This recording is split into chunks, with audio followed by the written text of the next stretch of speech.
Il est 16h45 tout juste, c'est l'heure de notre grand dossier sur LCI avec une question que nous allons nous poser jusqu'à 18h. Les Européens sont-ils prêts en cas d'attaque russe? Idée totalement folle, allez-vous me dire? Eh bien pas du tout, car les renseignements américains ont plusieurs scénarios qui sont déjà sur la table. Poutine pourrait tester la détermination de l'OTAN et mener une attaque limitée, dit-on, contre l'un de ces pays.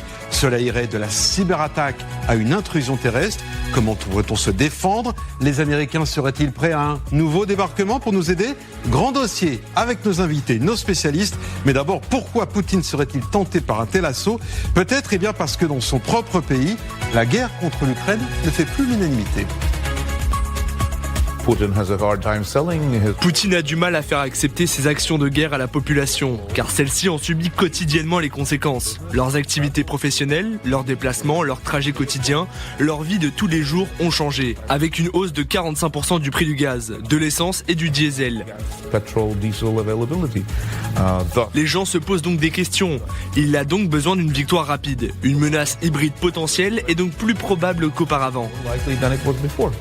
Il s'agit donc simplement d'évaluer ce qui pourrait se passer.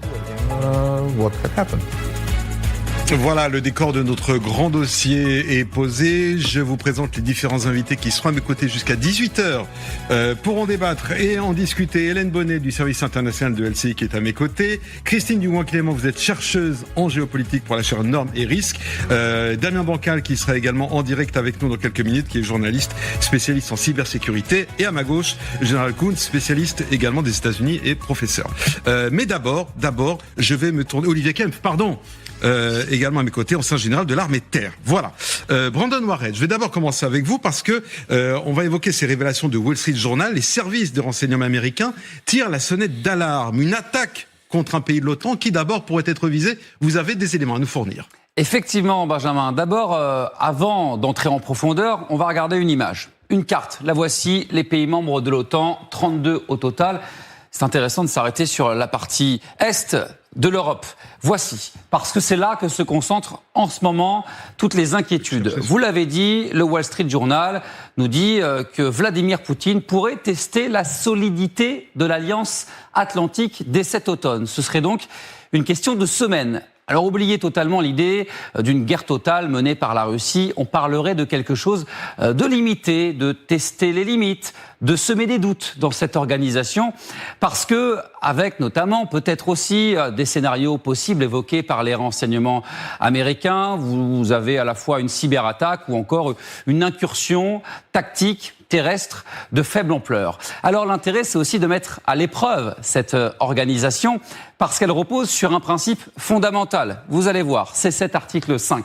Depuis 1949, vous avez un État attaqué, les autres doivent réagir pour le défendre.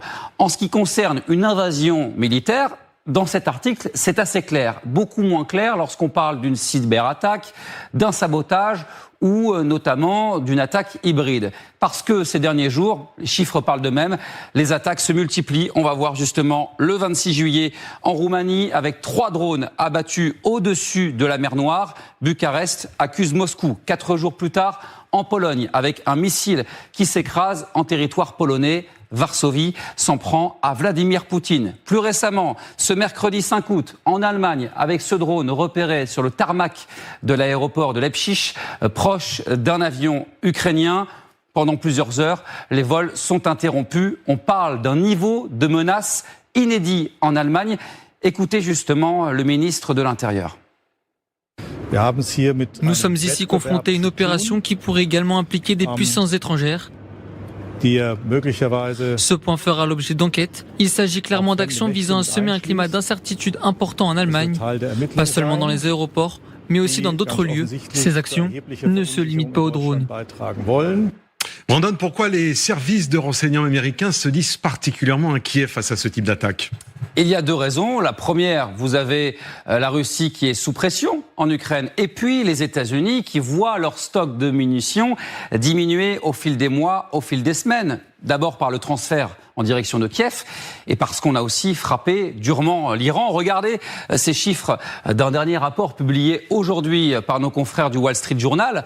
Entre 1060 et 1430 missiles patriotes tirés en Iran. Il n'en resterait aujourd'hui plus que 870. En Allemagne, on est évidemment aussi inquiet parce qu'on évoque au mois de juin dernier que Vladimir Poutine pourrait attaquer un pays membre de l'Alliance d'ici à 2029 du côté des autorités néerlandaises. Là aussi, forte inquiétude. Le ministre de la Défense évoquait une campagne militaire limitée 1 an après la fin de la guerre en Ukraine. Alors, quand on regarde la carte, elle parle d'elle-même. Quels seraient les premiers pays touchés par une attaque de la Russie ?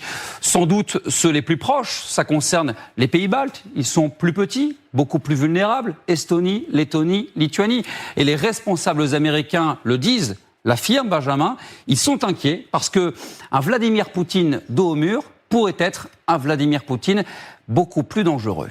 Merci Brandon. Alors évidemment, beaucoup de questions que nous allons évoquer ensemble pendant cette heure, à la fois sur les possibilités de Vladimir Poutine, les raisons pour lesquelles il pourrait ou voudrait mener cette guerre qui, comme on le voit, pourrait se dérouler sur différents terrains, de différentes façons, réelles ou cyber, mais il y a quelques minutes on a évoqué les dangers cyber pour la politique française.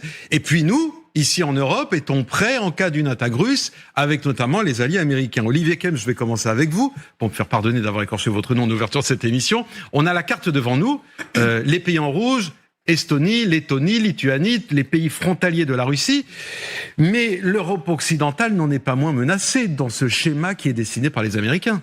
Oui et non, parce que vous êtes en train de suggérer finalement ce qu'on a préparé pendant toute la guerre froide, c'est-à-dire l'affrontement de l'OTAN et du pacte de Varsovie. Vous savez, 2 grosses masses blindées, mécanisées, des divisions des armées, etc., partout, le long du fameux rideau de fer, souvenez-vous. Tout a changé et finalement, c'est pas de ça dont on parle aujourd'hui. Personne n'imagine que la Russie se lancerait dans une grande cavalcade qui traverserait toute l'Europe centrale. Déjà, elle n'arrive pas à traverser l'Ukraine. Alors vous imaginez la Pologne, la Tchéquie. Enfin, avant qu'elle arrive au Rhin, on a un peu le temps. Donc la question est pas réellement attendez. Le mot incursion est évoqué par nos confrères américains. Nous parlons d'incursion. Je fais allusion à ce que vous suggérez, c'est-à-dire une grande attaque de grand style, blindés mécanisés, de l'aviation, etc. Pour l'instant, ça s'arrête à l'Ukraine. Question. En revanche, ce dont il est question, ce sont effectivement des tests, et c'était d'ailleurs ce qui est marqué dans le bandeau là de notre écran. Tester l'OTAN. Donc tester, c'est pas lancer une offensive grand style, c'est aller effectivement voir ici ou là comment ça marche, comment se passe la solidarité. Et là, l'OTAN, c'est quoi ? C'est 2 choses. C'est d'abord une OTAN qui reste solide parce que elle a mis en place depuis 2014 très exactement, et puis elle a beaucoup renforcé depuis 2022 ce qu'on appelle des forces de présence avancée qui s'échelonnent sur les 3 pays baltes, qui sont en Roumanie. La France commande par exemple une brigade en Roumanie. Pardonnez-moi mon général, vous avancez un peu trop vite. Tout à l'heure, on fera une partie consacrée à la possibilité de défense européenne. Comment nous on peut se défendre ? Ma question était d'abord sur Poutine.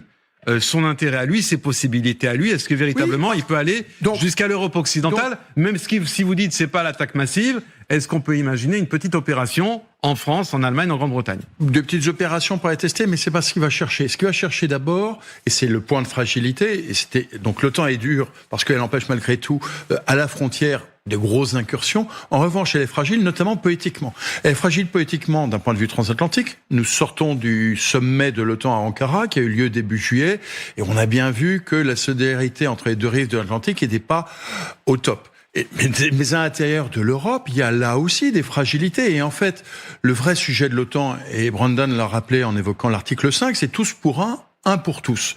Est-ce que tous pour un ? C'est ça le sujet. Et s'il allait grignoter 1 ou 2 villages, par exemple en Estonie, ou aller gratouiller quelque chose en Pologne ou en Roumanie, est-ce que tous les alliés occidentaux, et notamment européens, iraient forcément aux côtés et notamment se mobiliseraient pour manifester une position de force? Ça n'est pas sûr. Et c'est là où est le risque plus que la menace. C'est-à-dire que Poutine a aujourd'hui militairement les mains très occupées avec ce qui se passe en Ukraine. En revanche, politiquement, il peut tout à fait aller essayer de faire 2-3 choses contre les Européens. Christine Duvin-Clément, vous, votre secteur, c'est moins le militaire, mais c'est plus l'autre guerre, celle qui se déroule sur les réseaux sociaux. Et on a évoqué il y a quelques minutes les craintes de Marine Tondelier. Hier, on entendait la colère de Gabriel Attal, qui lui disait clairement, ça vient de la Russie, les fake news qui sont publiées sur les réseaux sociaux. Est-ce qu'on peut imaginer, comme nous expliquent nos confrères américains, eh bien que Vladimir Poutine prépare une guerre numérique pour attaquer l'OTAN? Et si oui, pourquoi? Alors, il prépare pas pour attaquer. Il y est déjà, vous allez me dire. Il est en plein dedans. Ça va être désagréable, mais ça fait quand même quelques temps que c'est déjà lancé.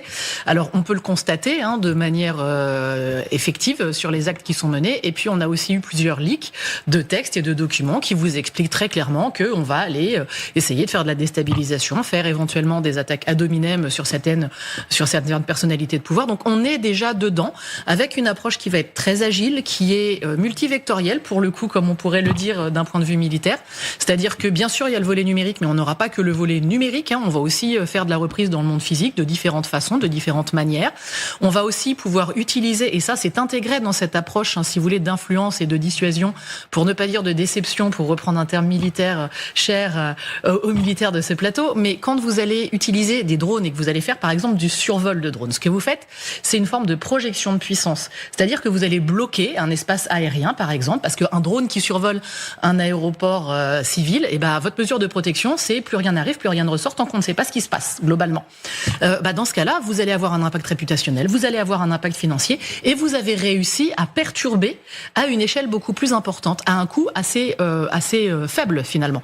Et quand vous avez la crainte que toutes les élections ne soient que téléguidées par la main obscure du Kremlin, etc. Et c'est là où il faut mesurer quelque part l'effet réel entre la débauche de moyens et son impact dans le monde physique et matériel. Et ça, encore une fois, je le répète, on a du mal encore à le mesurer.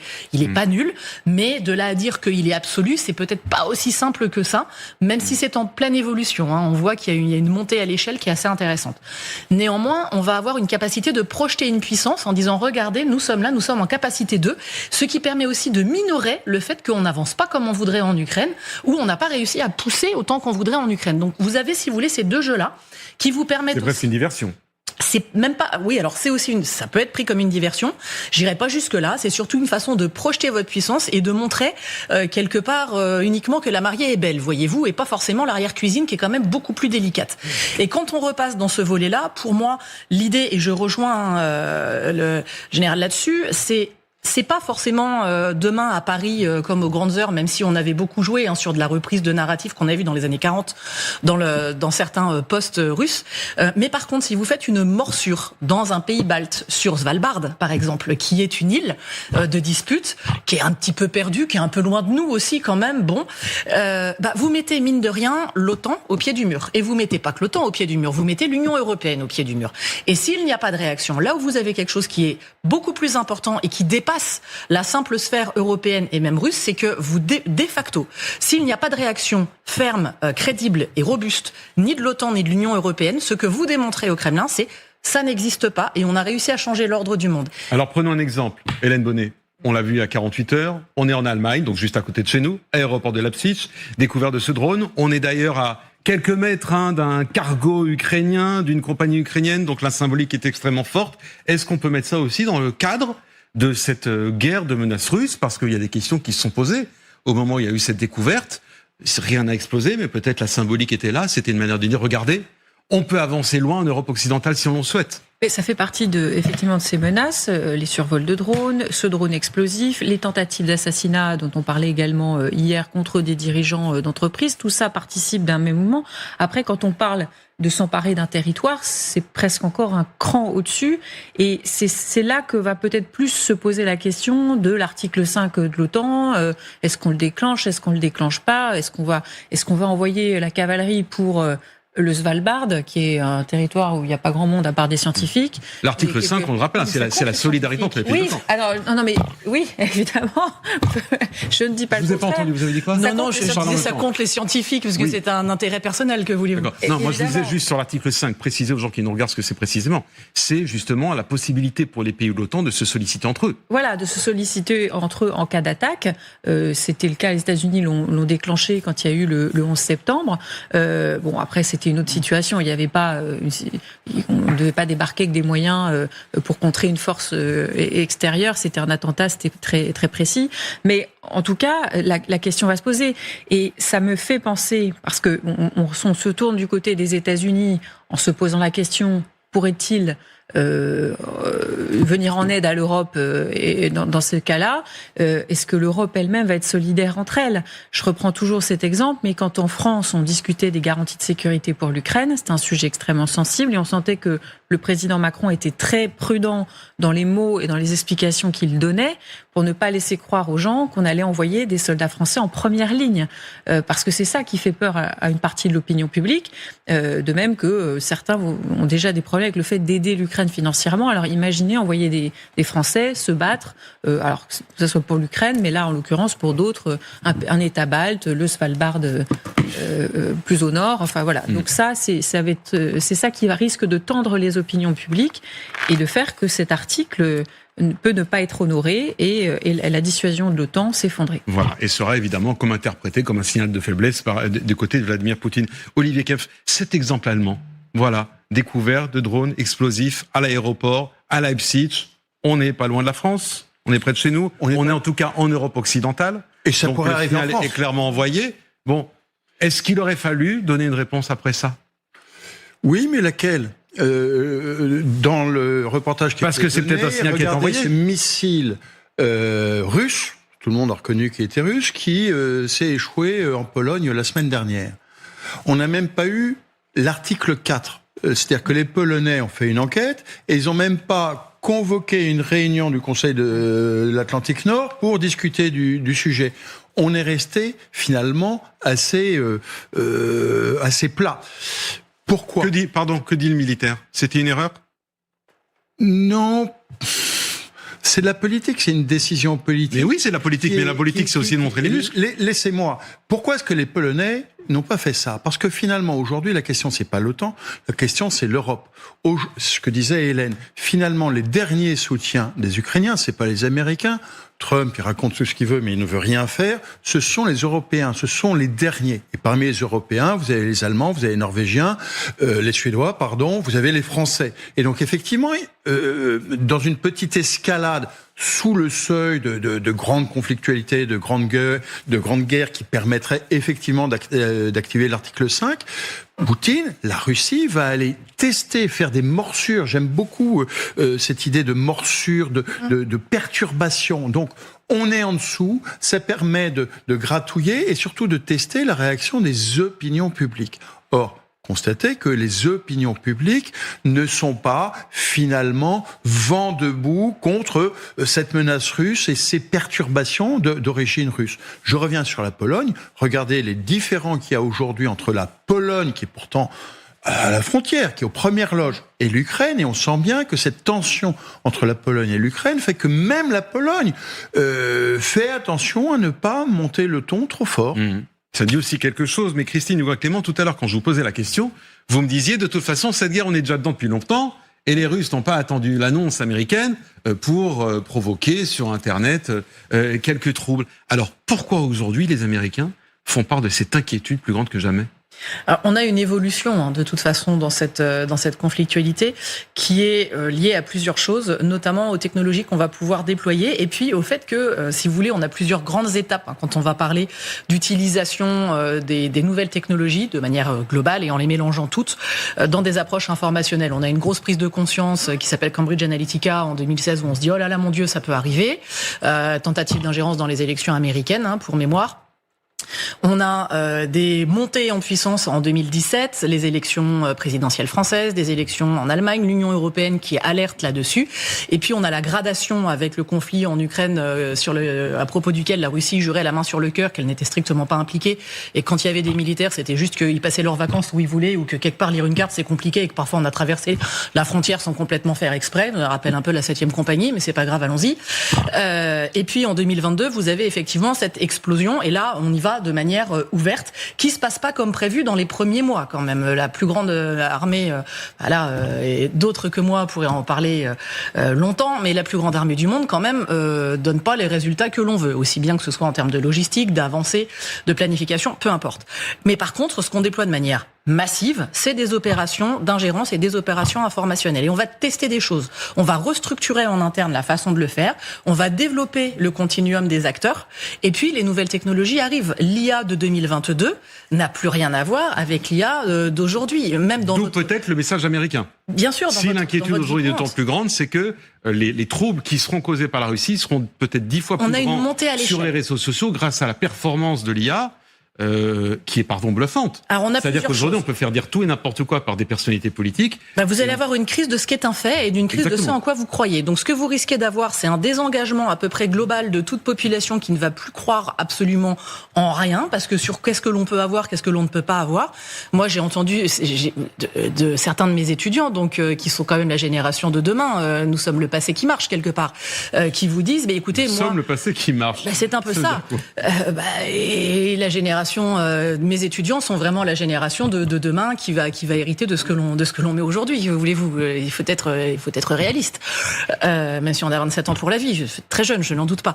Mais si vous voulez, l'enjeu là, c'est quand ils me disent, moi, ça me fatigue quand je vois quelque chose de devoir systématiquement me demander si c'est vrai ou pas. Donc on est dans cet enjeu-là. Ce que vous pouvez avoir, parce que l'être humain n'aime pas l'incertitude, il n'y a rien de plus fatigant qu'à chaque fois que vous voyez quelque chose, d'être obligé de vous demander, de revérifier, etc. Si on vous dit, écoutez, moi ce que je vous offre, c'est une vision du monde pour demain, auquel vous adhérez. C'est quelque part extrêmement rassurant, parce que vous n'avez pas à vous poser la question de vérifier, on vous pose demain, et on vous pose un cadre auquel vous adhérez. Donc il faut une cohérence. Oui, mais regardez, finalement, ce que fait la Russie dans une certaine mesure, c'est ce qu'elle vous propose. Elle vous propose une vision du monde de demain, par opposition à un Occident décadent, herbivore, etc. Voilà, etc. Et elle va renforcer ça, et puis elle va renforcer du chaos, c'est-à-dire des tensions. Elle a une capacité de rebondir peu ou prou sur n'importe quel sujet, qui sera pas forcément relié à la Russie, qui sera pas forcément relié à l'Ukraine, qui sera pas forcément militaire. Et ça fait partie de la montée à l'échelle. Des technologies qui sont extrêmement souples, qui vous permettent alors de faire de l'hypertrucage ou du deepfake, comme vous voulez, selon l'anglicisme ou pas, que ça soit du visuel, que ça soit de l'audio, que ça soit de la carte, que ça soit voire même du signal, ça vous pouvez le faire de manière très rapide. Vous pouvez contrefaire des articles et les redéployer, c'était doppelganger, et avoir des réseaux de sites internet qui vont faire écho, donc qui vont déployer. Donc ils reprennent l'article comme citation, et c'est comme ça que ça va venir vous toucher et qu'on va avoir une viralité.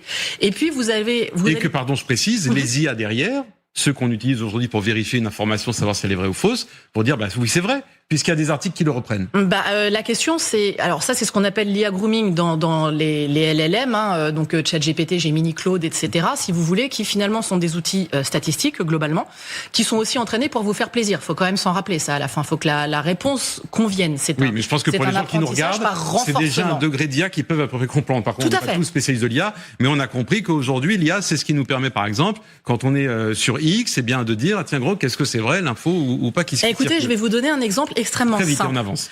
Si vous posez à une IA la question de quelle est la plus belle femme du monde, vous avez de très fortes chances qu'on vous trouve par exemple Katharine Hepburn.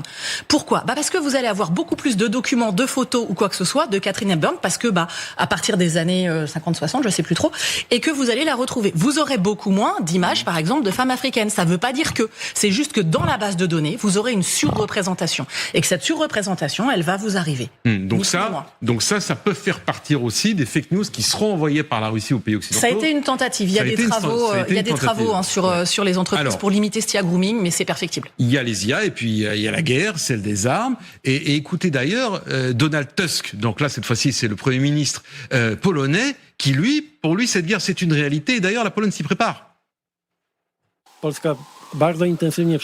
La Pologne se prépare de manière très intensive à divers scénarios. Je n'ai pas l'intention d'effrayer qui que ce soit, mais les mois à venir pourraient s'avérer véritablement critiques. Bon, là, Olivier Kempf, on n'est plus dans simplement l'idée de l'éventualité d'attaque russe. On voit que les pays déjà un peu plus frontaliers, parce que la Pologne, on est déjà en Europe de l'Est, prennent la menace très au sérieux. Alors, particulièrement la Pologne, parce que depuis le début, alors il y a une longue histoire, il y a quand même un différend historique qui date de quelques siècles, et les Polonais ont appris à se méfier des Russes, d'une part. Donc, l'enseignement de l'histoire fait que chez eux, ils font attention. Mais on voit bien que... Mais parce qu'aussi, dans la guerre avec l'Ukraine, il s'est passé des incidents avec la Pologne. Non seulement, mais surtout, le simple fait de la guerre d'Ukraine fait que vous avez un raidissement de la défense polonaise qui est absolument impressionnant. Disons les choses telles qu'elles sont. Ils sont passés à quasiment 4% de dépenses, de budget de défense en 4% du PIB. Ils ont commandé 1000 à 1200 chars coréens il y a 3 ans et qui commencent à être livrés. 1000 chars. L'armée française, on en a que 200. Donc c'est pour montrer que même sur le conventionnel, ils se préparent, ils construisent des fortifications tout le long de leurs frontières, etc., etc. Donc oui, ils prennent les choses extrêmement au sérieux sur de l'autodéfense. Et puis, accessoirement, ils regardent d'abord ce que font les Américains. Ils sont toujours très polis avec les Américains pour maintenir au maximum finalement l'alliance, et ils préparent aussi un plan B, ça c'est assez nouveau, depuis la guerre d'Ukraine d'ailleurs, en regardant un peu ce que font les autres Européens, et c'est d'ailleurs intéressant pour nous Français, parce que on voit que depuis 1 ou 2 ans, on a eu un rehaussement des relations d'amitié, mais même diplomatiques entre Paris et Varsovie. Donc oui, les Polonais font attention, ne se sentent pas seuls, mais font aussi, prennent des mesures pour si jamais ils étaient seuls. Je vous rappelle, si vous nous rejoignez, qu'aujourd'hui, notre grand dossier est consacré à ces révélations de la presse américaine face aux menaces russes. Et quand on dit menaces russes, visiblement, il y a quelque chose de très réel qui se prépare. Vladimir Poutine pourrait tester la détermination de l'OTAN. Quand on dit détermination, c'est-à-dire, eh bien, il pourrait attaquer l'un des pays de l'OTAN pour voir comment les autres vont réagir et voir si ce bloc européen au plus élargi va réagir ou va rester totalement immobile. Et pour lui, ce serait évidemment un signal. Alors, quand on parle d'une attaque, et c'est ce qu'on évoque depuis le début de ce grand dossier, ce serait pas forcément attaque militaire à proprement dit, ça peut être également une attaque cyber. Bonjour Damien Bancal. Bonjour. Vous êtes journaliste spécialiste en cybersécurité. Vous imaginez, puisqu'on évoque les attaques possibles de Vladimir Poutine, quels seraient les moyens de l'Europe pour se défendre si jamais une attaque massive cyber, donc là on voit bien que c'est totalement différent, c'est presque déloyal, était lancée par la Russie? Il faut savoir qu'une attaque informatique peut être effectivement très violente, mais peut s'arrêter assez rapidement. Je vais juste prendre un exemple, par exemple, pour notre territoire en France. On a déjà des entités qui travaillent en amont sur la réflexion, sur l'intelligence, sur comment contrer une attaque informatique qui aurait par exemple pour mission de bloquer notre électricité, de bloquer nos moyens de communication, de routes, pourquoi pas, en tout cas de routes numériques. Alors, on a par exemple en première ligne, on a l'ANSSI, l'Agence nationale de sécurité des systèmes d'information, qui elle, clairement, est en première ligne. Elle est là pour veiller à ce que tout fonctionne bien, et si jamais il y a une cyberattaque, tout peut se déclencher en escalation. J'entends par là, il y a des équipes qui peuvent agir, il y a des équipes qui peuvent tenter de boucher ou de détourner ces tuyaux, parce que si par exemple il n'y a plus de communication, ça peut devenir un véritable problème. Par contre, en face, le pirate informatique, qu'il soit par exemple effectivement étatique ou tout simplement, on va dire un collaborateur politique, ils ont tellement de possibilités dans leur atelier 2.0 que malheureusement on ne pourra agir qu'au moment où potentiellement une cyberattaque est lancée. Est-ce qu'aujourd'hui c'est au niveau européen, au niveau de l'OTAN ou alors au niveau français qu'il faudrait renforcer ses moyens pour se défendre en cas d'une attaque russe? Une attaque informatique, d'autant plus si elle vient d'un territoire hostile comme la Russie, c'est obligatoirement main dans la main. Tout seul, dans son coin, on peut strictement rien faire. Pourquoi ? Parce que l'échange de messages, de participation, on va dire de cyberintelligence, de technique, de technologie, d'hommes et de femmes qui sont là devant un ordinateur, parce que une cyberattaque, qu'on le veuille ou non, ce n'est pas qu'un ordinateur. Ce sont des humains derrière, même si aujourd'hui ils peuvent être secondés avec l'IA. Donc c'est obligatoirement participation avec d'autres pays, mise en place. Je prends l'ANSSI, j'en parlais tout à l'heure, elle a énormément de partenariats avec différents pays qui permettent rien que déjà de partager de l'information.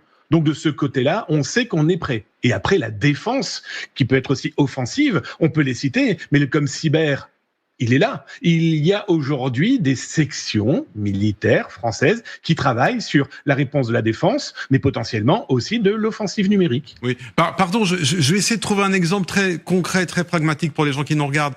Mais quand on parle de défense commune en matière cyber, ça paraît, Damien Bancal, c'est très compliqué à comprendre. Si par exemple demain il y a une fake news qui arrive sur un candidat français à la présidentielle, est-ce que l'annonce de l'OTAN fait que les pays voisins vont lutter et vont essayer de faire retirer sur leurs réseaux sociaux à eux la fake news sur le candidat français? Parce que ce serait ça, au fond, l'Alliance. L'Alliance est effectivement dans ce sens-là. Regardez, on parle souvent d'une fake news. Alors, est-ce qu'elle se fait? Moi, je suis pas habilité et surtout, je suis pas dans les petits papiers. Oui, autant mais vous le expert voyez. peut-être ces petits secrets-là. Vous le voyez, vous l'observez, on n'y est pas. Si, on le voit par exemple pour des installations de sites internet qui ont été mis en place par clairement des gens qui ont l'intention de faire de la fake news, de la diffusion de mauvaises informations. Très rapidement, les pays se contactent, les juridictions se contactent en disant voilà, tel hébergeur héberge telle donnée, il faut le faire fermer. D'accord, Et ça bien se fait sûr, déjà. On a bien compris. Oui, mais on a bien compris qu'aussi les pirates informatiques ne vont pas s'amuser à installer ça dans des territoires où la juridiction va pouvoir répondre très rapidement. Damien Bancal, restez avec nous puisqu'on parle politiques européennes. Je vais saluer Nicolas Laurent du service politique TF1 LCI. Bonjour Benjamin.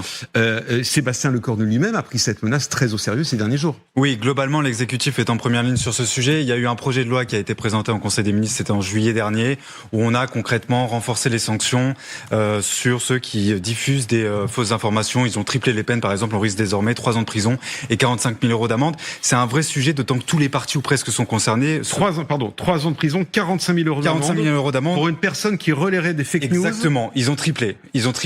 Sur les hommes politiques et pas que. Exactement. Et encore faut-il le prouver. Ils ont rendu aussi plus rapide l'intervention pour les juges pour cesser les contenus et notamment les fake news envers les candidats. C'est un vrai sujet parce que tous les partis sont concernés. On parlait ces derniers jours de Gabriel Attal, de Raphaël Glucksmann, d'Édouard Philippe, sur leur santé, sur leurs liens supposés avec les narcotrafics. Je pense à Gabriel Attal par exemple. Mais la France insoumise avait aussi été victime, souvenez-vous, lors des élections municipales où ils avaient été victimes d'ingérence. Et il y avait à l'époque une réunion hebdomadaire entre les partis, les responsables numériques et le gouvernement. Et là, ça va être évidemment amplifié parce que c'est plus les municipales, mais c'est bien les présidentielles. Donc évidemment, l'enjeu est d'autant plus grand.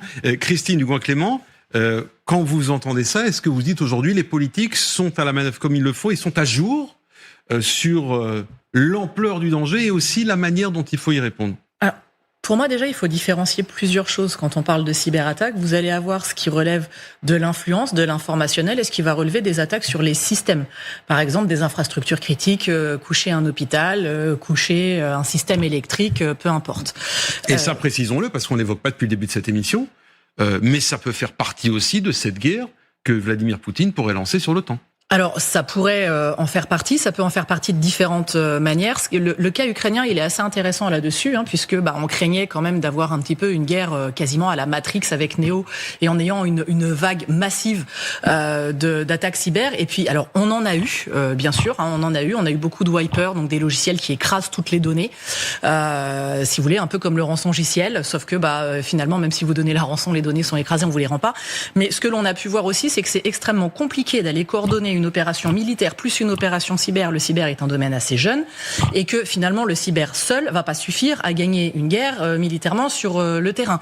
C'est-à-dire que d'accord, vous allez couper de l'électricité, mais si vous n'avez pas une opération militaire qui est coordonnée pour bénéficier, pour profiter de cela, vous êtes un peu juste. Donc la question de la coordination des actions sur le terrain et dans les effets, elle est quand même, on le voit, elle est quand même assez délicate. Il y a aussi un autre point, c'est quand vous utilisez une arme cyber, donc une attaque cyber à visée militaire suffisamment puissante pour qu'on l'appelle une arme, vous avez quand même plusieurs risques. Primo, vous avez l'effet boomerang, parce que la frontière, elle n'arrive pas. Donc, vous pouvez, l'arme que vous récupérez, vous pouvez la reprendre. On a des exemples sur des attaques cyber. Je pense à NotPetya, par exemple, 2017, si je ne me trompe pas, démarré en Ukraine, qui a quand même joyeusement débordé les frontières et qui a touché énormément d'entreprises, y compris en Europe. Un boomerang sur une attaque cyber? C'est tout simplement, vous allez viser, par exemple, un pays avec un logiciel malveillant, quel qu'il soit, d'accord? Sauf que les entreprises que vous allez cibler, elles sont interconnectés par Internet à d'autres entreprises. Donc votre logiciel, comme un virus, un virus médical, il va pouvoir se déployer très au-delà de ça. Donc il n'est pas obligé de se circoncire lui-même tout seul dans l'État. Et si vous êtes le pays voisin, vous n'êtes pas sûr que vous n'allez pas vous-même attraper votre varicelle numérique, voyez-vous. Donc c'est peut-être un allié qui va être touché. Voilà, vous avez quand même cet enjeu-là. La deuxième chose, c'est qu'une arme numérique, alors ça fait très beau dit comme ça, mais qu'est-ce que c'est? C'est une ligne de code. Une fois que vous avez été attaqué, une fois que votre système a été couché, quel qu'il soit, vous avez cette ligne de code. Donc vous avez une potentielle escalade. On va reparler de réarsenalisation ou de re-weaponization. On fait beaucoup de franglais dans le cyber, désolé.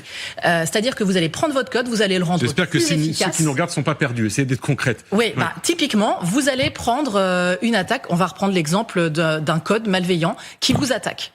Vous avez été attaqué, vous regardez le code. Vous pouvez, comme vous allez faire une construction en Lego, mettre 2 briques en plus pour le rendre beaucoup plus violent et le renvoyer à celui que vous estimez être l'auteur de l'attaque initiale. Donc vous avez une potentielle escalade assez immaîtrisable. Alors, ça c'est la guerre numérique, mais je vais me retourner vers vous, général Olivier Kempf. Il peut y avoir la guerre tout court initiée par Vladimir Poutine. Aujourd'hui, les moyens de la France et de l'Europe sont-ils au rendez-vous, sont-ils prêts ? Pas vraiment, tout le monde le sait, d'ailleurs tout le monde le dit. Nos responsables Je voulais vous entendre nous le dire. Nos responsables politiques et le Premier ministre le disent, mais nos alliés européens le disent. Je faisais allusion tout à l'heure au sommet d'Ankara, c'est aussi un des enjeux du sommet d'Ankara. Parce qu'on parle beaucoup de réarmement européen. De remonter en puissance toutes les défenses européennes, car on a léché, je vous disais, plus de 4%, 4,3% du PIB en budget de défense. Donc oui, on voit bien que tous les pays... presque tous les pays européens, excusez-moi parce qu'il y en a quelques-uns qui ne jouent pas le jeu, presque tous les pays européens sont en train de remonter en puissance parce que pendant 25 ans, on a tiré, souvenez-vous la formule de Laurent Fabius, tiré les dividendes de la paix. Qu'est-ce que ça voulait dire ? On était à 3% du PIB en budget de défense et on est descendu à 1,5, voire pour les plus faibles à 1%, voire moins. Et là, depuis 2013, d'une façon générale, depuis 2013-2014 et plus encore depuis 2022, tout le monde est en train de réaccélérer. Et nous l'avons vu sur les 10 dernières années avec 2 lois de programmation militaire qui ont été votées et qui montrent une véritable accélération des budgets de défense. En 2016-2017, on était à peu près à 32 milliards d'euros pour la défense en euros constants. Nous sommes d'accord. Aujourd'hui, pour 2026, on doit être à 60 milliards et on a eu une loi de programmation militaire rectificative qui vient d'être nommée, je crois que vous y faisiez allusion, où on a rajouté 6 milliards. Mais cela étant, quand vous regardez, on n'achète pas beaucoup plus de matériel parce qu'on s'aperçoit qu'on avait énormément de choses qui étaient sinistrées. Je vais prendre un certain nombre d'exemples. Qu'est-ce qui était sinistré ? Les pièces détachées, les munitions. C'est quelque chose qui se voit pas, et pourtant on s'aperçoit qu'on en a plus. On va peut-être parler de l'Iran, des Tomahawk et des Patriotes, mais nous aussi, nous Français. Non mais c'est intéressant parce que le missile Mistral. La question c'est pour nous, c'est si ça arrive chez nous. On n'avait pas beaucoup d'obus, on n'avait pas.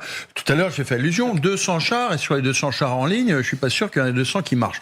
Donc tout ça pour vous dire qu'on est descendu très très bas. On avait des fonctions sinistrées. L'artillerie, donc ceux qui tirent des canons à longue distance, étaient complètement sinistrés. Le génie, ceux qui organisent le terrain, complètement sinistrés. Donc on est obligé de rattraper. Et puis on a tout un tas d'activités qui sont en train de revenir. Donc tout ça pour vous dire que aujourd'hui, ce que nous autres Français et ce que nos téléspectateurs sommes en train de payer au travers de nos impôts pour la défense, c'est on essaye juste de se remettre au niveau pour flotter. Pour l'instant, on flotte, on nage pas. Quoi. Je veux dire, l'ambition, c'est de flotter. C'est-à-dire que nous étions sous l'eau. On flotte, ça veut dire qu'on était sous l'eau. D'être sur l'eau, on n'est pas encore en train de certainement pas de jouer au water-polo. Oui, parce que Nicolas Laurent, ce qu'il faut tout de même préciser, c'est qu'il y a derrière une volonté politique. On a entendu Emmanuel Macron dire qu'il voulait accélérer l'effort de défense français. La volonté politique est bien là.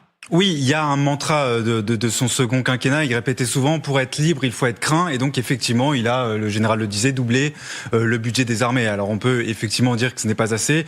Mais si on regarde quand même nos voisins européens, pas tous, il y a effectivement beaucoup d'efforts qui ont été faits avec une volonté de massifier l'armée française. C'était d'ailleurs, souvenez-vous, le thème du 14 juillet.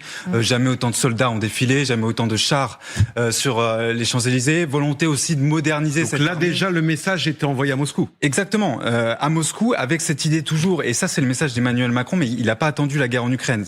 Vous prenez le discours de la Sorbonne en 2017, cette volonté de rendre l'Europe souveraine, l'Europe forte, indépendante, pour, vous le disiez, effectivement regarder la Russie dans les yeux, mais surtout se préparer au désengagement des États-Unis, qui prend ses distances. Biden l'avait déjà fait, Donald Trump l'accentue, et donc il faut être indépendant. Il a aussi beaucoup invité nos alliés européens à acheter français. Certains le font. Vous prenez la Croatie, la Grèce, ils achètent des Rafales, mais quand on regarde les faits, ils sont encore très dépendants des États-Unis. Donc l'objectif d'Emmanuel Macron est en partie atteint, mais il reste encore beaucoup de choses à faire et ça sera peut-être à son successeur. Alors ça, c'est l'exemple français. Hélène Bonnet, globalement, est-ce que les pays européens sont prêts en cas d'une attaque russe ? Ou alors encore, c'est ce que disait entre les lignes Nicolas Laurent, au fond, beaucoup d'entre eux n'attendent qu'une seule chose, l'aide américaine pour s'en sortir. Il y a encore beaucoup à attendre l'aide américaine. Alors on a des pays qui sont dans l'entre-deux, c'est-à-dire la Pologne qui, à la fois, continue de miser sur cette option-là, mais aussi investit énormément dans sa défense. Vous avez des pays qui ont complètement lâché l'affaire, et je pense à l'Espagne qui n'investit pas, et d'ailleurs se prend les foudres de Donald Trump, qui pointe du doigt ce pays et qui dit non, c'est inadmissible parce que eux ne font aucun effort de dépenses militaires. Donc en fait, c'est assez inégal en fonction des pays européens. Il y a globalement plus de dépenses.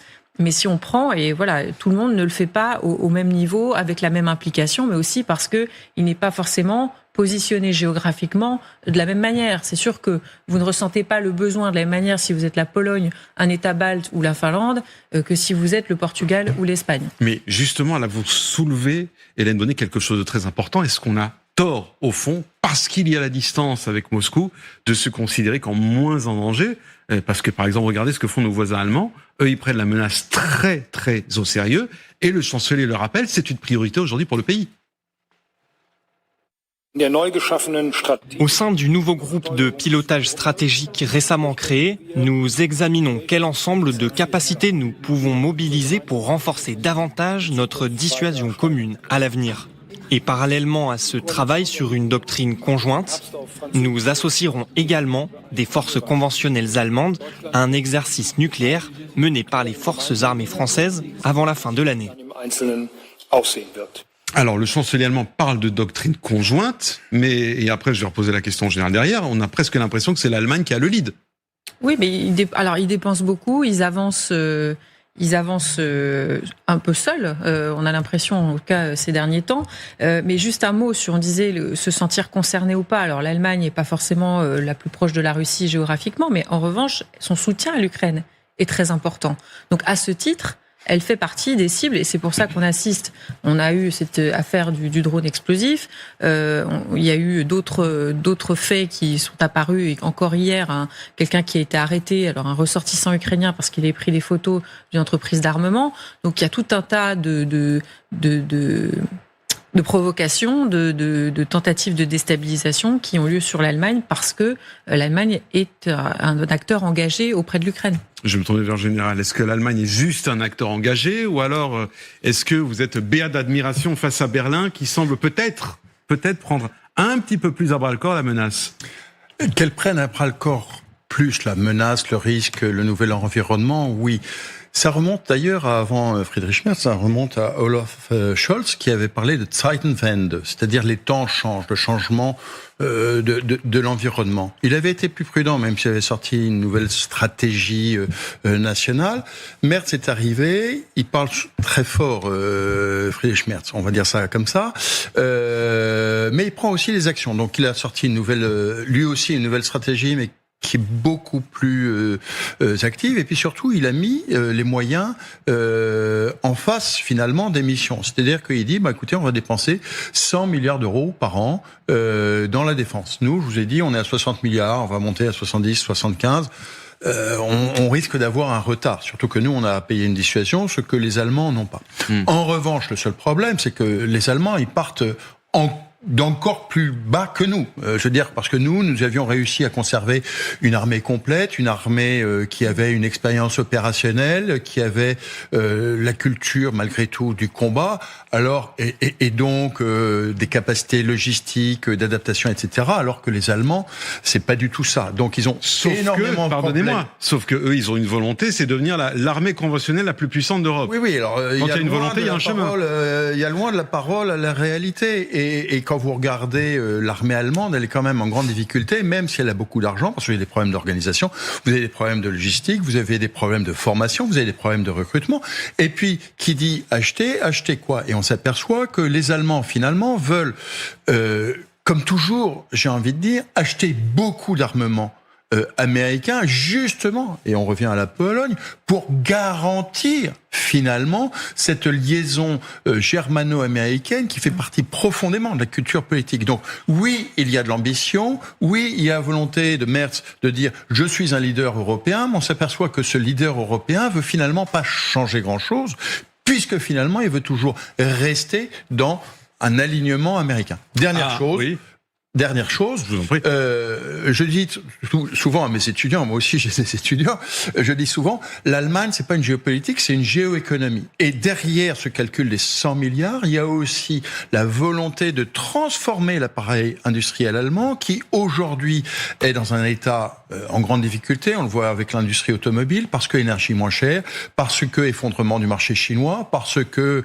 les Américains qui ne jouent plus le jeu, et donc tout le modèle traditionnel industriel allemand est en train de se casser un peu la figure, et toute l'ambition de Merz, c'est de transformer cet appareil industriel en industrie de défense, et c'est aussi pour ça qu'il veut mettre les moyens là-dedans. À 17h30, si vous nous rejoignez sur LCI, notre grand dossier consacré à ces menaces russes, prises très au sérieux par les services de renseignement américains. C'est la presse américaine qui nous l'annonce aujourd'hui. Vladimir Poutine voudrait, dit à la presse américaine, tester la détermination de l'OTAN, autrement dit mener une attaque. Alors on parle d'attaque limitée, attaque ciblée, mais qui pourrait passer de différentes manières. Ça peut être une attaque cyber, une attaque sur le terrain. Nicolas Laurent, vous vouliez rajouter quelque chose peut-être sur la France par rapport à l'Allemagne ? Oui, toute la difficulté aussi pour la France, c'est de faire cohabiter cette ambition militaire avec la situation budgétaire du pays qui est tout simplement catastrophique. Quand vous avez 3 000 milliards de dettes, c'est plus difficile de mettre l'argent sur militaire. Évidemment, c'est une priorité, mais l'argent que vous mettez sur le militaire, vous le mettez pas ailleurs. Or, on l'a bien vu ces dernières semaines, il y en a d'autres des priorités. La lutte contre le dérèglement climatique, il y a la justice, l'affaire Liana, c'est une priorité, l'éducation, les hôpitaux. Et donc, il faut faire des choix. Les incendies. Et quand vous avez une situation budgétaire qui est très difficile, forcément, peut-être que l'Allemagne s'en sort mieux aussi parce que leurs finances sont meilleures, je sais pas. Incontestablement. Voilà, ils n'ont pas 5% de déficit du PIB. Donc, dans les choix budgétaires, il est aussi possible d'investir dans le militaire. C'est ça que vous êtes en train de nous dire, parce qu'ils ont la possibilité. Absolument, d'abord ils ont des fonds de réserve, et puis parce que d'abord ils ont une loi en or qui interdit le déficit budgétaire. Donc maintenant ça fait des années qu'ils sont en excédent budgétaire chaque année, donc ils ont des sous. Et donc c'est aussi, ils ont une puissance financière qui leur permet 100 milliards par an, pas de problème, et d'ailleurs je vais continuer à monter. Damien Bocal nous suit à distance. Je rappelle que vous êtes plutôt spécialiste en cybersécurité, mais justement, globalement, dans cette manière pour l'Europe et la France de lutter contre cette offensive que préparerait Haïti Vladimir Poutine, est-ce que la France, puisqu'on est en train de faire un comparatif entre différents pays, est en tête ou en queue de peloton, puisqu'on voit bien que sur le militaire tout court, c'est l'Allemagne qui est en train de prendre le lead? Moi, à mes yeux, dans la cyber, la France est clairement en tête de peloton. Comme je vous le disais tout à l'heure, on a différentes entités qui se regroupent, qui se retrouvent pour pouvoir répondre d'abord à une cyberattaque potentiel, donc c'est clairement de l'informationnel, et en cas où il y a une véritable attaque en cours. Mais il y a quand même un petit détail à rappeler, c'est qu'on parle beaucoup de militaires, surtout pour la cyberattaque. Aujourd'hui, on se rend compte aussi qu'on a plein de petites milices numériques qui peuvent agir tout simplement parce qu'ils ont lu quelque part que c'était à ce moment-là qu'il fallait perturber telle personne, tel site internet, et les fake news, parce que les dernières qui ont été diffusées, ces fausses informations, mais on a l'impression d'être retourné il y a 10 ans. Ce qui voudrait dire que ces gens-là ne se seraient pas entraînés et n'auraient pas commencé à réfléchir en mode 2026. Moi, j'ai un énorme doute. Ça veut dire quoi être retourné il y a 10 ans? Qu'est-ce que vous voulez dire? Dans la manière dont on a organisé la défense? Ah oui. Ah non, mais la manière dont ces gens qui, pour le moment, essayent de nous tester, utilisent des techniques et des méthodes qui ont plus de 10 ans. Donc, ce qui voudrait dire que si véritablement une attaque était lancée beaucoup plus sérieuse et beaucoup plus, on va dire, professionnelle, c'est clairement pas ce qu'on a vu là ces derniers temps. Clairement. Parce que là, on se retrouve avec des blogs, des blogs des années 90-2000, vraiment dans le contenu. Les messages, aujourd'hui, c'est pour jouer avec les algorithmes et espérer que les gens cliquent. Parce que pour le moment, ce type de cyberattaque-là, en tout cas informationnelle, c'est clairement jouer sur l'affect et le potentiel clic et repartage des internautes qui verront ça sur les réseaux sociaux. Général Olivier, oui, un exemple d'attaque qui est arrivé cette année, qui a frappé le ministère de l'Intérieur avec une base de données sérieusement compromise, qui a été faite par un jeune homme de 19 ans, 20 ans, qui n'était pas un grand spécialiste informatique, qui a utilisé de l'IA et qui a trouvé effectivement une porte d'entrée avec un mot de passe qui n'avait pas été renouvelé sur le site d'administration du ministère de l'Intérieur. Donc même quelque chose comme le ministère de l'Intérieur, aujourd'hui, n'importe qui, on est réellement revenu, même pas il y a 10 ans, on est revenu à l'aube du cyber dans les années 80 où un jeune geek dans son garage pouvait rentrer. On a passé des années à durcir, et on s'aperçoit aujourd'hui, grâce aux nouvelles technologies, grâce à l'IA telle qu'elle est répandue aujourd'hui, que de plus en plus de gens peuvent aller tester les systèmes et trouver des failles qu'on pensait gommer. Oui, Christine Nouveau-Clément, c'est ce que vous nous disiez tout à l'heure, quand vous disiez qu'au fond, on est déjà des vieux par rapport aux possibilités des réseaux sociaux, d'Internet et de cette intelligence artificielle. Et on voit bien cet exemple, c'est la jeune génération qui trouve les failles. Alors, c'est la jeune génération usée avec une technologie qui est quand même aussi montée par des moins jeunes. Tout seigneur, tout honneur. Cependant, ce que l'on voit, c'est... Alors, effectivement, vous allez avoir plusieurs choses. Si on revient un petit peu sur cet écosystème, vous avez bien évidemment des cellules qui sont directement rattachées à des gouvernements dans une approche offensive. Et quand on va, par exemple, vouloir mener des attaques de cyberarmes qui vont être à la manœuvre. Vous allez avoir derrière des groupes de pirates, d'acteurs malveillants qui peuvent être plus ou moins reliés au gouvernement. Ça permet d'avoir un déni plausible. Il y a un cas, par exemple, très célèbre qui était le cas de Conti, qui a été un des champions, pourrait-on dire, du rançongiciel. Et puis, il y a eu énormément de fuites, notamment parce que c'est un groupe qui s'est positionné comme soutenant la Russie au début de l'invasion massive de l'Ukraine. Et on a pu voir dans ces fuites de la messagerie interne qu'il y avait des liens avec notamment le FSB, donc un service de renseignement russe, pour avoir des attaques qui servent les intérêts. Donc on va avoir cette possibilité-là. Après, vous allez avoir de l'acteur autonome, qui peut être un peu mercenarial, qui va pouvoir se faire embaucher de droite, de gauche, etc. Parce que somme toute, c'est un petit peu comme l'intérim, si vous voulez, mais du côté obscur de la force. Et puis, vous allez avoir du petit hacker qui va se débrouiller, qui va être plus ou moins opportuniste. Là où on a un changement dans le jeu, c'est que notamment quand on parle de failles, alors qui n'existaient pas, ou en tout cas qui n'étaient pas connues préalablement, on va parler de zero day. Là, une IA, qui est un système algorithmique, va être très bonne pour aller mettre en place un système algorithmique. Ce que l'on voit, c'est une accélération. Il y a un cas assez récent qui s'appelle JadPuffer, qui montre un petit peu les capacités qu'on aura sur de l'IA et notamment sur de l'IA dite agentique. Ce que vous avez, c'est qu'une IA, de manière autonome, c'était pour une forme de test, a créé un rançongiciel. Donc ces logiciels qui viennent chiffrer vos données et qui vous demandent une rançon, souvent dans la crypto du moment, d'accord, pour vous donner la clé de déchiffrement. Il faut bien être clair, une fois que vos données ont été chiffrées, quelqu'un les a. Donc ils peuvent en faire globalement ce qu'ils veulent. Soit les revendre, soit utiliser du chantage, soit les utiliser pour des fins de renseignement. Bon, cette IA agentique, elle a automatiquement mis en place son système, elle a trouvé des moyens de venir retester de manière régulière, et finalement, là où il y a eu un petit couac dans le système, c'est qu'elle a utilisé les données qu'elle avait, et que, in fine, l'adresse qu'elle vous mettait pour payer, de paiement, c'était une adresse de pub sur Bitcoin, si vous voulez, passer ce qu'elle avait en données. Mais ce que l'on voit, c'est une capacité d'accélération avec des IA d'une certaine forme de créativité, et puis d'arriver à pouvoir tout simplement être plus efficient, plus efficace, alors même que vous avez des compétences numériques modérées. Ça va encore plus loin. Alors attendez, parce que je voudrais juste recentrer, parce que là on parle de petits malins qui pourraient essayer de nous voler, de nous arnaquer, mais là la question qu'on pose aujourd'hui, c'est une guerre qui serait menée par la Russie contre l'OTAN, contre l'Europe. Nicolas Laurent, on rappelle que ces derniers jours, des hommes politiques français qui sont des candidats à l'élection présidentielle, ou ceux qui sont officiellement candidats ou ceux qui seraient candidats, qui dénoncent plusieurs attaques. Il y a 3 personnes qui sont principalement concernées. D'abord, rappelez-moi les 3 différentes affaires. Et surtout, puisqu'on parle de budget militaire, est-ce qu'il y a un budget de guerre numérique? Honnêtement, alors il y a énormément de parties qui ont été concernées. Récemment, Gabriel Attal, où on a mis en avant ces liens supposés, c'est évidemment faux, avec les réseaux de trafiquants.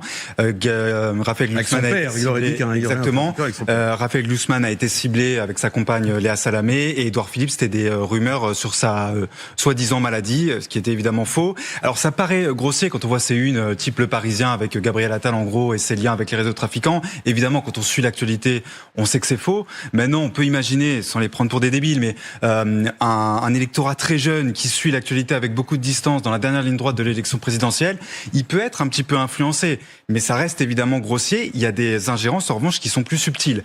Vous parliez des choix du gouvernement. Sébastien Lecornu a poussé pour qu'on mette en place une sorte de banque de la démocratie où les banques financeraient des candidats.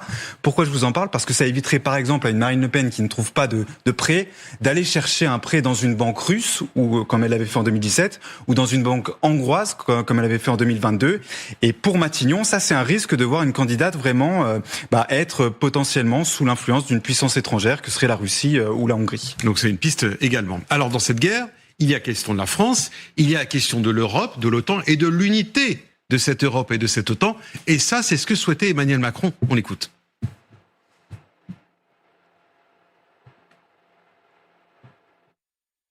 Tout ça suppose aussi que les Européens pensent leur sécurité de demain. Parce qu'on ne va pas aller vers une escalade sans fin, vers plus d'armement. Nous devons nous armer parce qu'il y a aujourd'hui un décalage par rapport au niveau d'armement de la Russie. et qui a cette menace. Mais dans le même temps, nous devons penser pour nous-mêmes les garanties de sécurité, le cadre de sécurité dans lequel on veut vivre demain. C'est-à-dire celui qui stoppera la prolifération, celui qui encadrera les capacités d'armement, comme on l'a connu par le passé quand il y avait la guerre froide. Alors Hélène Bonnet, Emmanuel Macron parle de la guerre froide, mais on a l'impression que ce qui s'annonce, c'est une réminiscence de la guerre froide, ce qu'on vit déjà maintenant. Ah oui, mais avec des paramètres qui ont changé quand même, parce qu'on n'a pas de rideau de fer, on n'a pas des armées qui se font face, et on a surtout des moyens extrêmement modernes pour... Oui, sauf qu'en face, il y a un rêve d'une grande Russie, donc on a l'impression que c'est... Oui, il y a plein de choses qui peuvent nous... Mais revenons sur le fond du sujet, ce que dit Emmanuel Macron, c'est que il faut que les pays européens soient armés ensemble, soient sur une même ligne en fait, c'est surtout ça l'idée.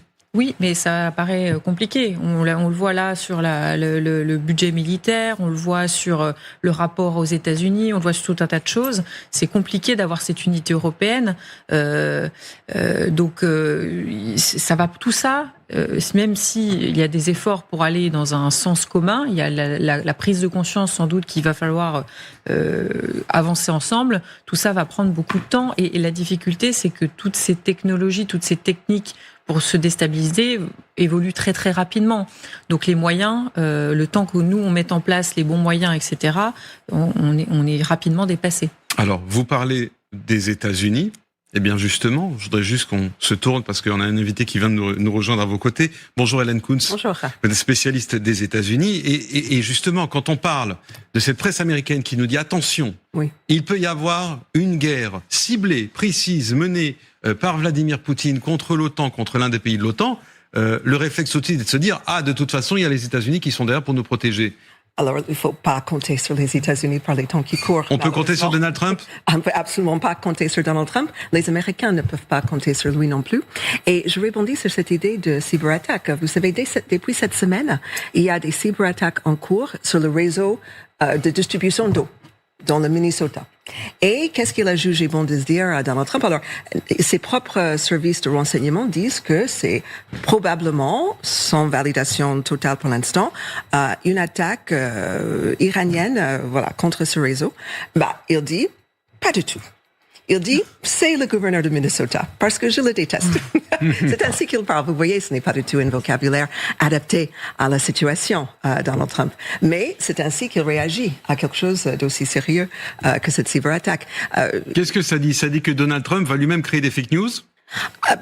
Pour dire non, là, ça n'est pas du tout une attaque de la Russie, donc je viens pas aider les partenaires de l'OTAN. Je pense qu'il c'est ça que vous êtes en train de me dire. Oui, il suffit de regarder son fil d'actualité sur son propre réseau social, qui est truffé de deepfake qu'il ou fait lui-même ou demande d'être fait, mais la réalité, c'est que c'est tout de même, ça demeure la parole officielle du président des États-Unis. Oui, alors... C'est pour ça que ça nous préoccupe.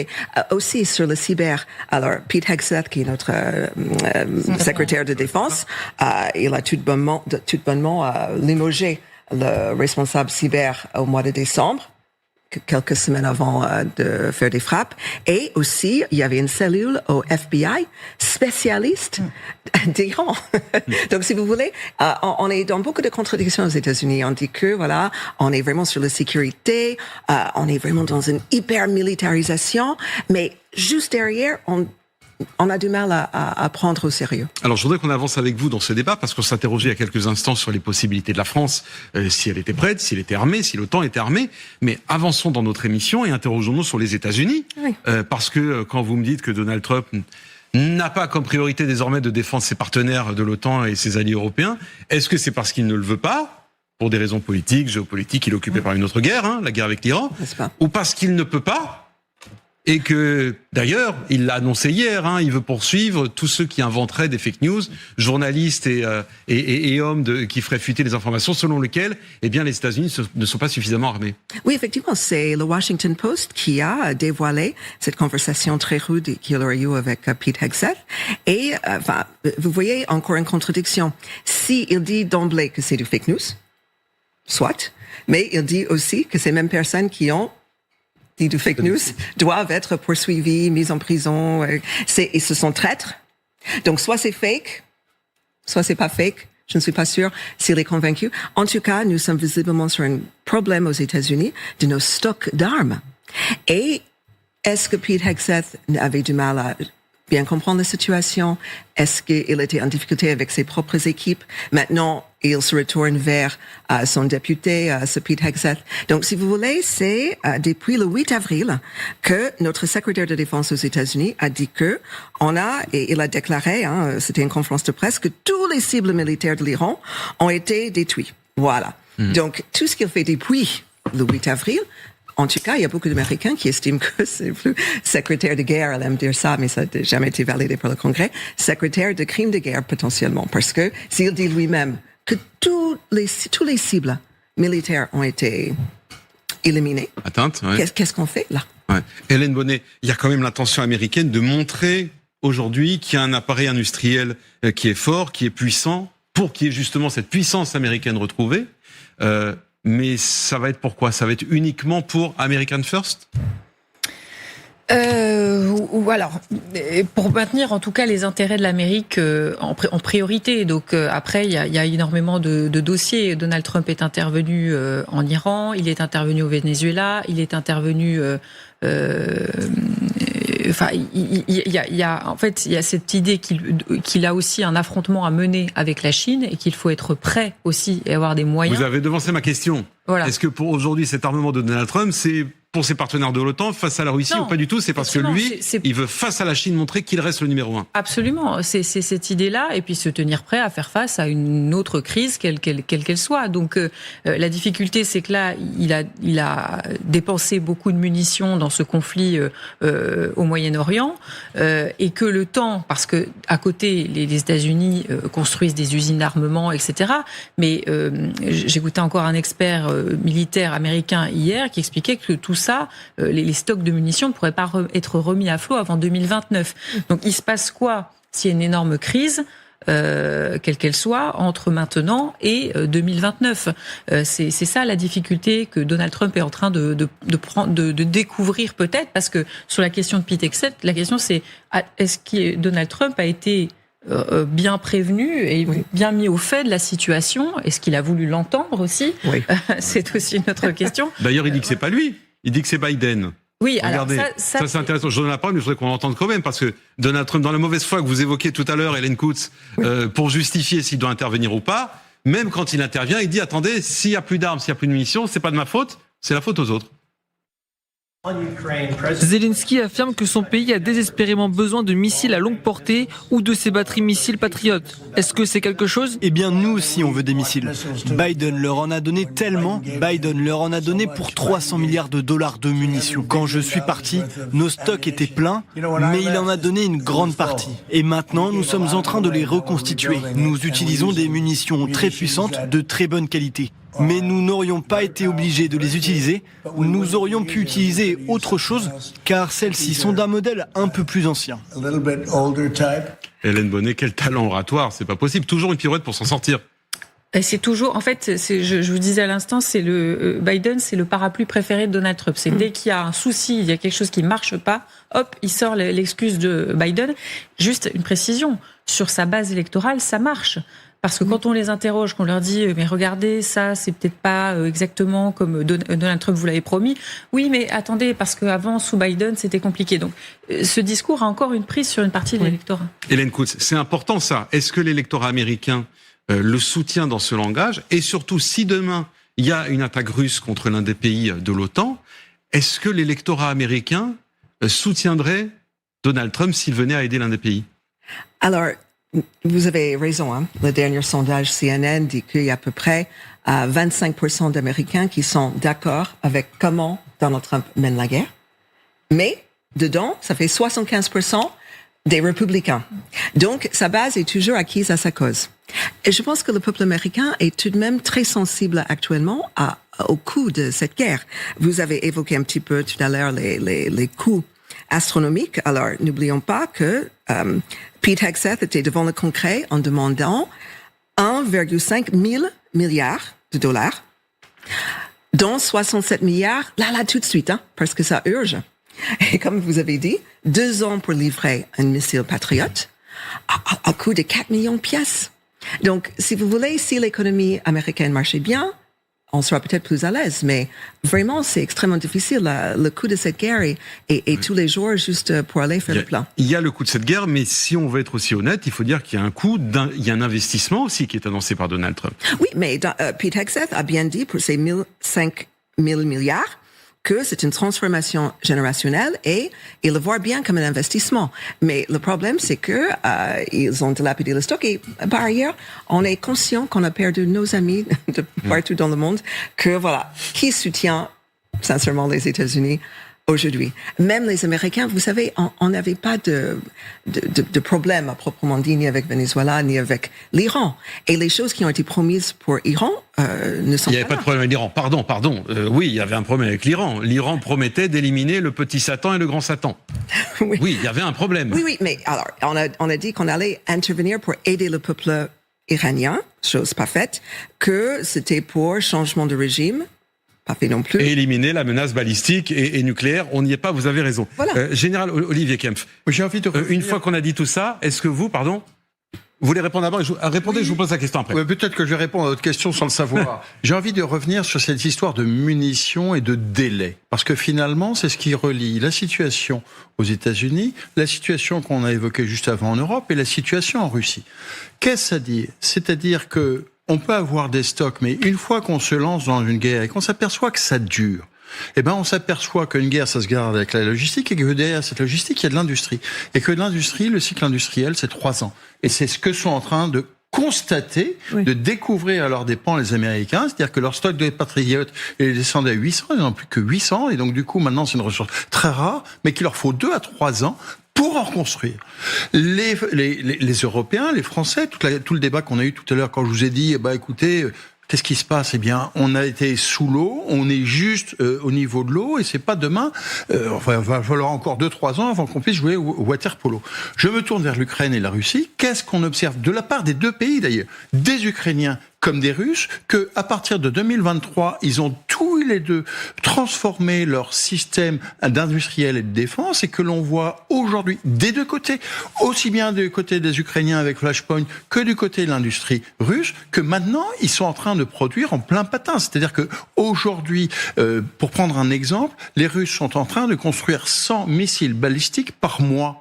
Et ils n'en tirent aujourd'hui que 70. C'est-à-dire qu'aujourd'hui, ils sont en train de construire leur stock, alors pourtant qu'ils ont multiplié par 5 leur ratio de tir sur la profondeur ukrainienne. Et c'est ce que n'ont pas fait les Américains. C'est d'abord de l'industrie. Et les Américains ont géré différemment? Mais les Américains ont dit une puissance de frappe, ça suffit. Shock and awe. Vous connaissez la formule qu'on avait au moment de l'Afghanistan. Ouais. Je frappe et je les sidère, et donc du coup ils sont tellement sidérés qu'ils vont céder. Mais derrière ils se réarment. Aujourd'hui, les guerres, elles durent. Les guerres, ça se fait dans la durée, dans l'usure et dans l'attrition, et pour ça il faut une industrie. Permettez, Général, que je vous pose maintenant la question que je voulais vous poser. En tant que Français, en tant qu'Européens, si demain il y a cette attaque russe évoquée par les médias américains, est-ce que vous comptez sur l'aide américaine? Mais non, enfin tout le monde le sait bien, ça viendra. Alors, cela étant, sur une aide avec déploiement de GIs, etc., débarquement comme on a vu, soit en 44, soit pendant la guerre froide, peu probable. On va dire ça. Sait-on jamais, mais en tout état de cause, avec la direction de Trump actuelle, c'est peu probable. En revanche, il ne faut pas mésestimer le soutien invisible, intangible que fournissent les Américains, et notamment les Américains à l'Ukraine aujourd'hui. Et d'ailleurs, il y a eu des nouvelles qui sont apparues récemment, y compris sous Trump, que la coopération de renseignement s'est grandement améliorée au cours des 15 derniers jours. C'est-à-dire que les Ukrainiens ne pourraient certainement pas conduire la guerre telle qu'ils la conduisent sans l'aide du renseignement américain. Deuxième facteur, qui là ne vient pas du gouvernement américain, mais d'une société privée. Les Ukrainiens ne pourraient pas conduire la guerre sans Starlink, qui est possédé par le même Elon Musk dont nous parlions tout à l'heure, et qui donc a lui aussi des effets positifs, en tout cas pour le soutien occidental à l'Ukraine. Donc si on ne veut pas avoir que nos yeux pour pleurer, il faut que Français, Européens, on ait notre propre système aujourd'hui, notre propre armement. sans plus jamais compter sur les Américains, en tout cas pour l'instant. Sans plus jamais compter, personne ne peut faire l'impasse d'une alliance des Américains. Ça n'est pas le sujet. Mais en revanche, tout le monde, tous les pays du monde qui sont alliés des Américains sont obligés de préserver le plan A et d'imaginer un plan B et un plan C. C'est ce qu'on disait en début d'émission quand on évoquait la situation dans les pays du Moyen-Orient qui font des alliances entre eux désormais. Absolument. En se disant, si jamais le fameux bouclier américain sur le Moyen-Orient n'est plus là, on peut s'arranger entre nous. Alors, on parlait il y a quelques instants de Donald Trump qui construit, qui muscle son armée, qui construit aussi des navires, mais il y a aussi l'inverse. Par exemple, couler des navires de guerre. Comment couler d'ailleurs avec des navires de guerre de 40 000 tonnes ? Eh bien, les États-Unis viennent de répondre à cette question lors du plus grand exercice maritime international, une démonstration de force, mais surtout, Brandon Warrett, un aperçu des combats de demain. Exactement, Benjamin, avec des images spectaculaires. On va les voir ensemble. Regardez dans quelques instants. Voici des images partagées par la marine américaine. Explosion aussi gigantesque. Ce navire, c'est l'USS Peleliu, P-E-L-E-L-I-U, 250 mètres de long, 40 000 tonnes. Alors, les images sont impressionnantes, elles parlent d'elles-mêmes. C'est aussi intéressant, avec cette caméra embarquée à l'intérieur, d'avoir le son. Écoutez.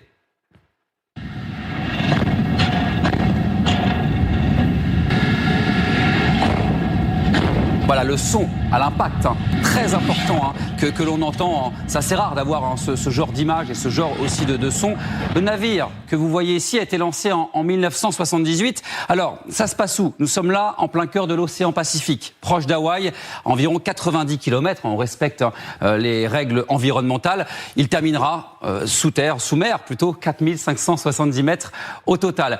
Alors, il a participé à 17 opérations au total, notamment des opérations humanitaires au Pakistan et puis aux Philippines, des opérations terrestres militaires évidemment aussi, 1990-1991, la première guerre du Golfe, et puis tous les théâtres d'opérations après le 11 septembre 2001, l'Irak et l'Afghanistan.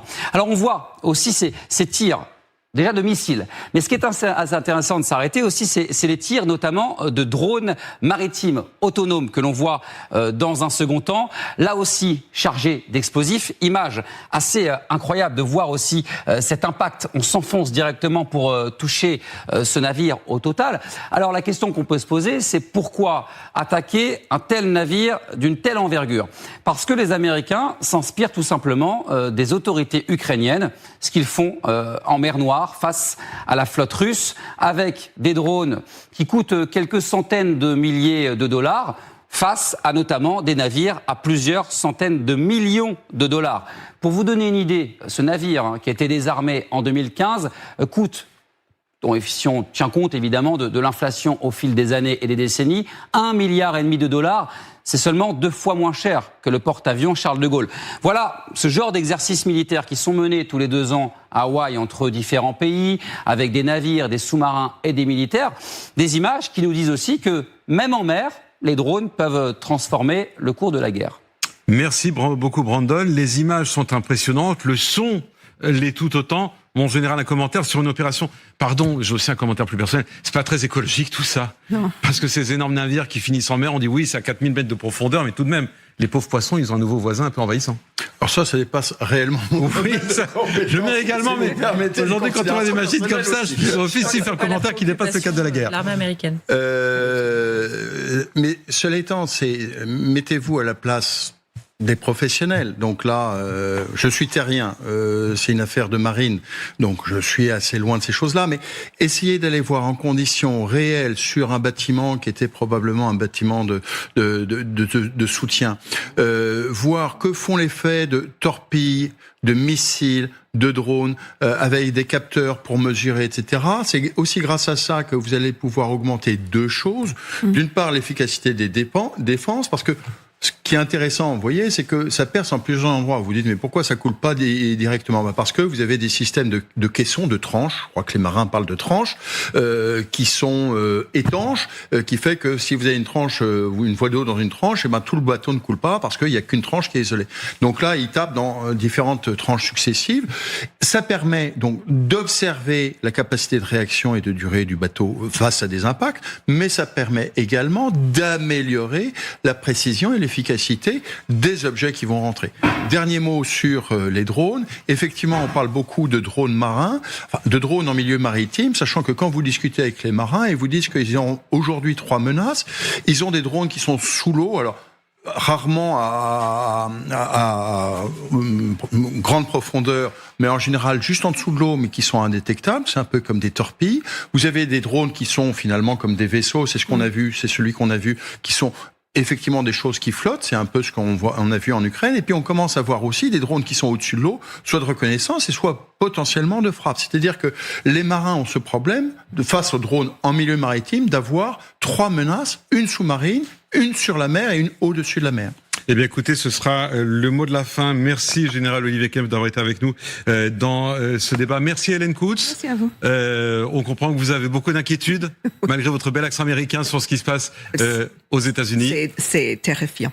Et c'est très décourageant. Bon, on refera un débat là-dessus. Vous nous direz pourquoi c'est terrible, c'est décourageant, mais on l'aura compris également. Merci également Hélène Bonnet. Voilà donc pour ce grand dossier qui était consacré aujourd'hui à ce que nous révélait la presse américaine sur ce plan qui serait sur la table et qui inquiète les services de renseignement américains et Vladimir Poutine qui préparerait bien une attaque pour tester la détermination des Européens de l'OTAN face à une éventuelle attaque. Et donc, est-ce qu'ils seraient tous unis si l'attaque était militaire, à l'ancienne, si je puis dire, et on l'a évoqué ensemble avec nos invités, ou même une attaque cyber?